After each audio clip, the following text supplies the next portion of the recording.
Good morning. It's the Rob from 1061 Kiss FM. Still foregoing theme music until things are picture perfect back here in the Kiss studio. In the meantime, say hello to, wow, look at you, the lovely and voluptuous Jerry Valeri. Good morning, Jer. I feel a little like Fandango right now. I'll tell you, I'm not writing you any fashion tickets. Look at you. Oh, baby. I thought I'd just get it out, get the musk out. Let it out, brother. To start the podcast, really reel people in. Yeah, I think that's a good idea. I feel badly, though. I don't have a Jinder Mahal chest, so that's an issue. Well, not exactly. He is built pretty well. Have you seen the picture of his back? His back crack? The back crack. Those are steroid markers, baby. Yeah. If it's not steroids, it's just he's just eating raw animals with adrenaline glands. He's got so much testosterone pumping through his system. This is a physical anomaly. He's jacked up, and I see pictures of what he used to look like, and he was never like that. Yeah, he's built. I'm actually hearing myself talk back a little bit. If you could maybe lower your cue, if you don't mind. How's that, friend? That sounds much better. Speaking of friends, I do want to tell you, my time hop and my on this day is making me real sad this week.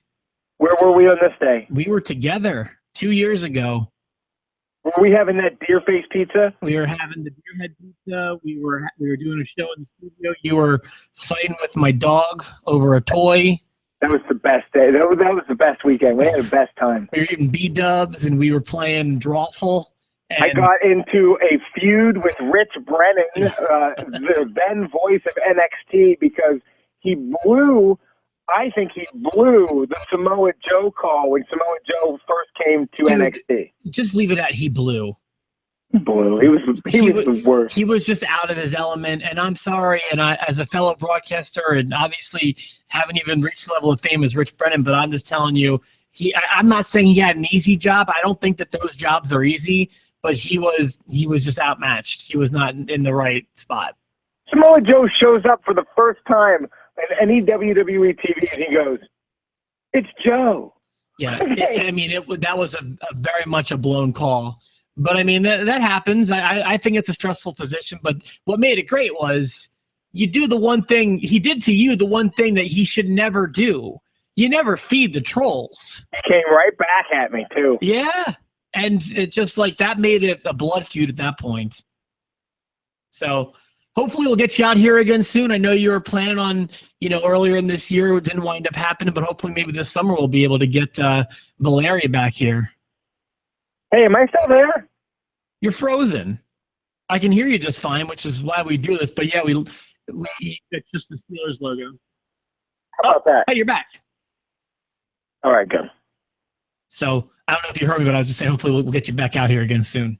I can't wait. I can't wait to come back out. I'm definitely hoping that's going to be sooner than later. I'm assuming, since I haven't heard anything, that the Raw show will be a no-go. The Raw show is a no-go. June has just been jack-packed for me. Are you excited to go to the Raw show? Yeah, of course I am. It's our first Raw in 19 years. I wonder what they're going to be pushing towards. Do you think Brock Lesnar will be there by then? No, I believe I've seen the dates that Brock is committed to for the near future, and I don't believe Evansville is on there. What's his first pay-per-view going to be? Like, once they suss this out and figure out who's the number one contender, how long do we actually have to wait before he defends this championship? I believe it's Goodness Gracious Great Balls of Fire in July. That's unconscionable that he's not even on television yet. Well, and not only that, I was talking about this with one of the KISS listeners on Facebook today. So you've got the title absent on Raw, which it has been since WrestleMania, which is one thing. I'm not really complaining about that. I kind of do like it a little bit, especially because we have two titles. But you have that, I'll call it problem situation on Raw. And then on SmackDown, you've got another problem situation. And the problem to me is I actually sat down and did the math last night. Every month, there's been a title change on SmackDown. Heading into 2017, up until the Royal Rumble, you had AJ Styles as champion. It started with Dean Ambrose, and then it went to AJ, right? Well, I'm just talking about in 2017. Okay. So you went into 2017 with AJ Styles as champion. Loses it at the Royal Rumble to John Cena. For like a week. John Cena holds the title until February's Elimination Chamber. And then Bray Wyatt picks it up. Bray Wyatt has it until WrestleMania. Loses the title to Randy Orton. Randy Orton has the title until 2 nights ago at Backlash. Now we have Jinder Mahal. I'm sure you can see my problem here. Yeah, it really devalues the title. This reminds me of the WCW. They used to do like a round robin with the titles there for a bit too, and it just hurts it. Yeah, to me, so that's just frustrating to me personally. That's a problem that's happening. And I don't see them leaving it on Jinder for very long. I just don't. Yeah, I don't either. The whole thing is confusing to me. Boy, I got to tell you, and I enjoyed the post show yesterday. This whole Jinder thing has been a fun topic, I feel like, for the viewers of this show. People really have differing opinions. They have strong opinions about it. And I think that that's cool that people do feel differently and passionately about it. I wish I was more on board like you guys. And again, it's not a shot at Jinder. I just want to reiterate what I said yesterday. It's just the way they're doing all these title changes. I mean, like, yeah, Bray was a champion this year, but it wound up being crazy forgettable because it had no value. None. And look what it did for Randy Orton. I think it did him a disservice because all we were focused on was how boring the champion was during the last month.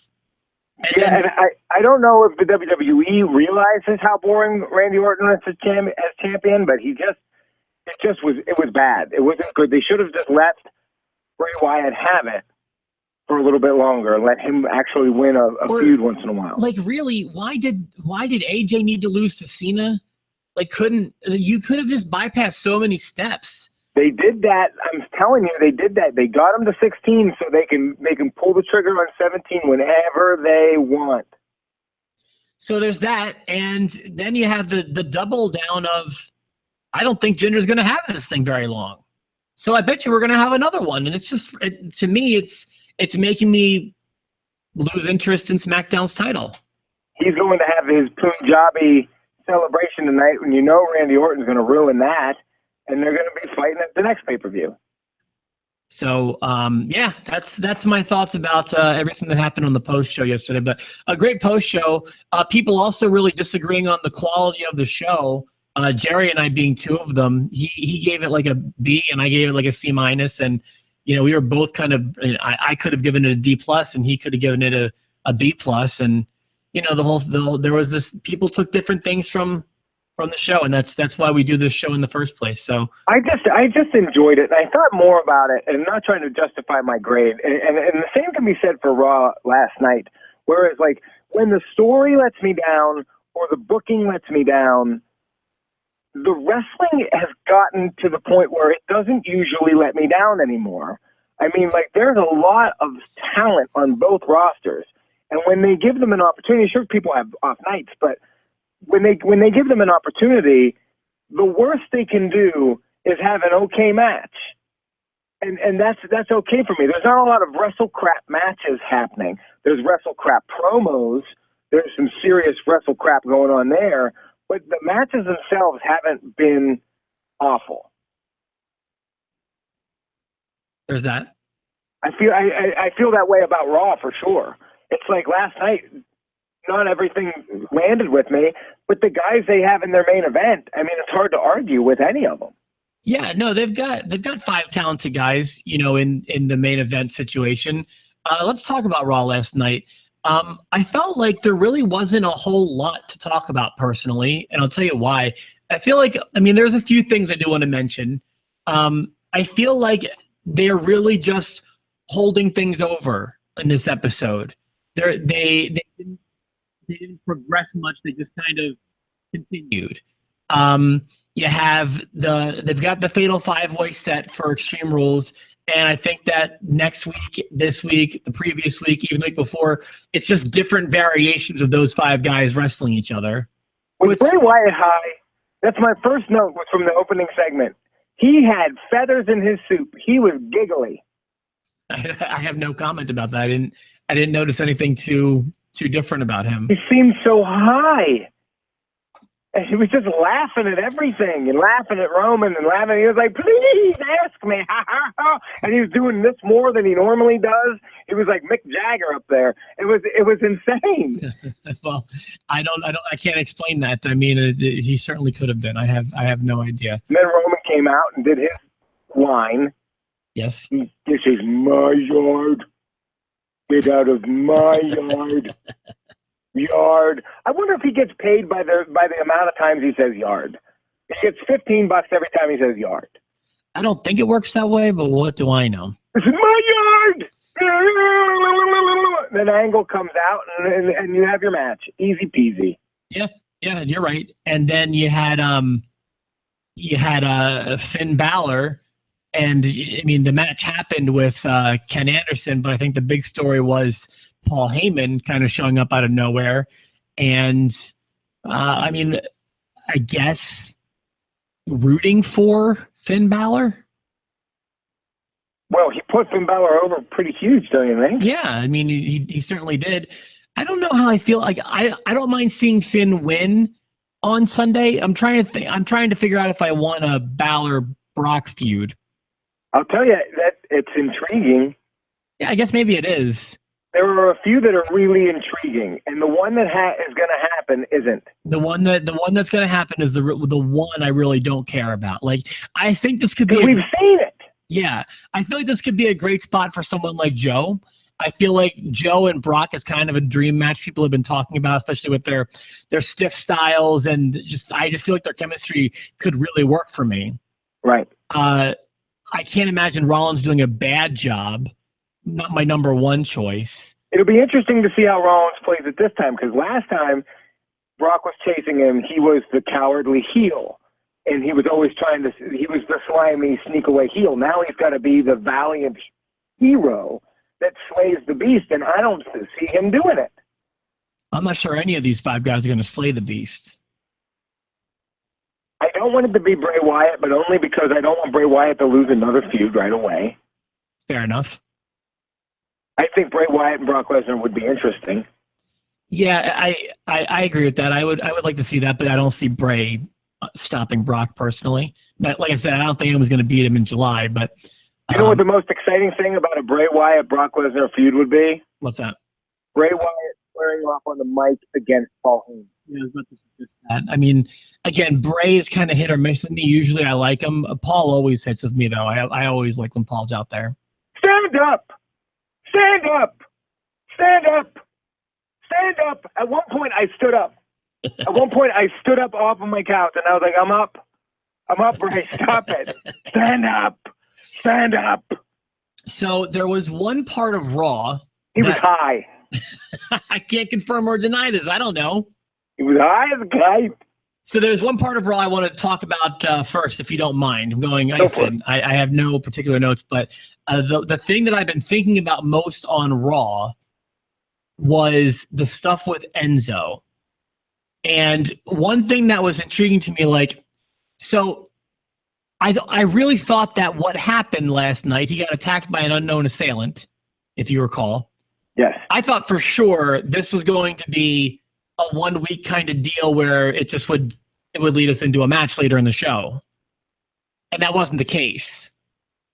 And Steve and I were talking about this last night via text message, and Steve has some interesting theories about this. And I was curious what you took from the attack on Enzo, and if you have any ideas about it before I share what Steve. Well, I'd like to hear Steve's. I just hope that this isn't a heel turn for Cass. That's what Steve's theorizing, that Cass was the one who perpetrated the attack.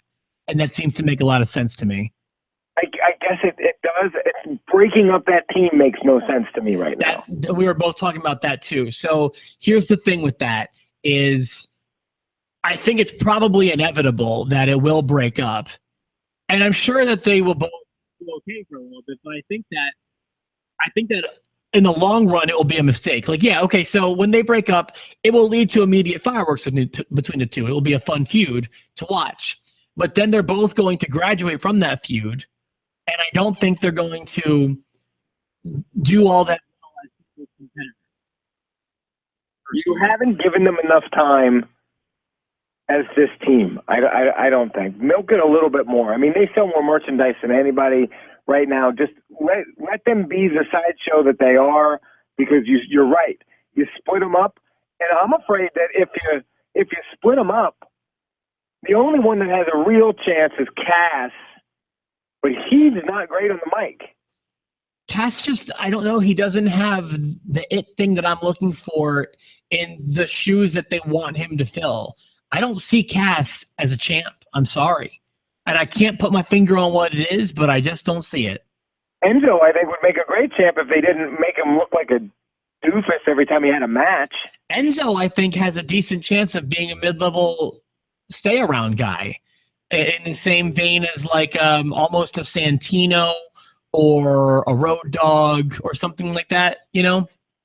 I had a friend that texted me about the thing and said he hopes that the unnamed assailant is Rikishi. Rikishi? Oh, okay. I see what they're doing there. It was the Stone Cold thing. Yeah, I'm with you now. Okay. Yeah. Shout out everyone watching the show live. It was funnier at 11 o'clock at night when I was delirious. Oh, I thought you just got that text now. No. So, okay. So do you think that's where they're going with this, like Steve does? I don't. I think that would be terrible. So I hope they don't. Then who do you think perpetrated this terrible attack? I don't know. I have no idea. Yeah, but could be Cass. It seems so easy for it to be Cass. It wasn't where my head went at first, but like I said, Steve was putting a whole lot of thought into it, and my head wasn't going there yet. I wasn't going for the multi-week whodunit angle. I assumed we were going to find out very quickly later that night, last night, who it was. Maybe it was one of the guys from what's that? What the heck? The team that was really great, and then they went away because they got hurt. Dash and Wilder. Yeah. You're talking about the Revival. Yeah. Could be. I don't know. I would think that they return as a babyface team. Did you? Or didn't? Oh no, they were heels, weren't they?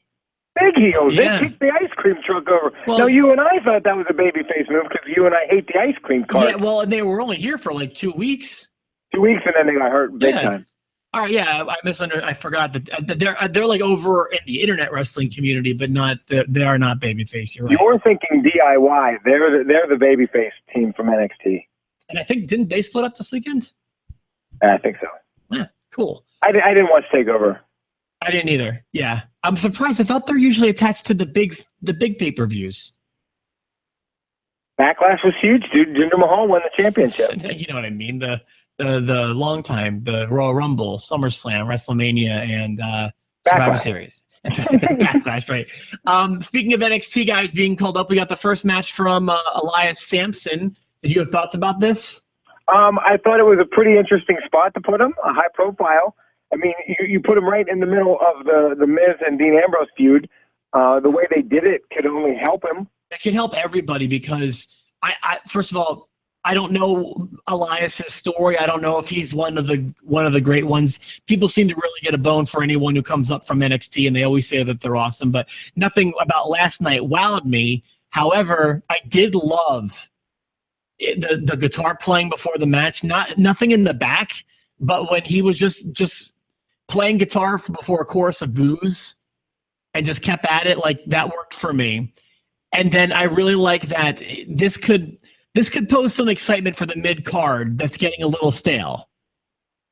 Yeah, and it made for a match with Dean Ambrose that we haven't seen before, which I was okay with. Yeah, with a wrestler I've never really seen except on takeover specials. So me either. So yeah, while the match didn't wow me, the potential that this could have is interesting to me. Also, like the finish. I liked how Miz came in and attacked Samson just to get the win for Samson.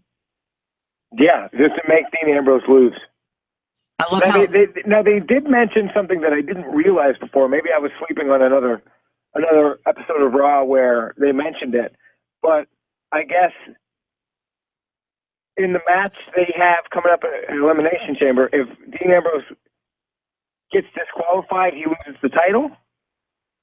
I didn't catch that. Not Elimination Chamber, but Extreme Rules. Extreme Rules. No, I didn't catch that. So if Ambrose gets eliminated, gets disqualified, he loses. Maybe Michael Cole misspoke, but he was like, and the disqualification here, it's interesting because at Elimination Chamber, if Dean Ambrose gets disqualified, he will lose the title. And I was like, if you mean to say he won't lose the title? But no, well, every match at Extreme Rules typically has a stipulation, so that would make sense. Yeah. Interesting. I didn't